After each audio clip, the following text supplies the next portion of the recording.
ভোটটাকে নিবেন, দেখবেন পরিচয়টা ঠিক করে নেবেন যে কোন রকম কারচুপি হচ্ছে কিনা, কেউ কোনো ফলস ভোট দিচ্ছে কিনা।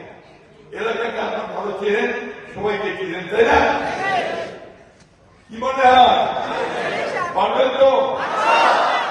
আর এবার কি জিতবেন তো? আরে সবাই ভালো থাকবেন, সুস্থ থাকবেন, আর এই কাজটা অত্যন্ত নিখুঁতভাবে করবেন। কেউ ভোট কেন্দ্র ছেড়ে ওনা না হওয়া পর্যন্ত, রেজাল্ট না দেওয়া পর্যন্ত ভোট কেন্দ্র ছেড়ে যাবেন না, ঠিক না?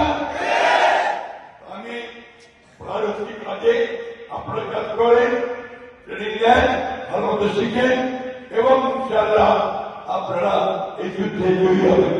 আমাদের করুন সবাইদেরকে আদাব, নমস্কার। সবাই জোরে আজকে আমাদের যার জন্য আমরা পরীক্ষিত সৈনিক আমাদের ধানের শীষের প্রার্থী করতে করতে নষ্ট হয়ে গেছে। শুনতে পাচ্ছেন আমাকে? শুনতে পাচ্ছেন?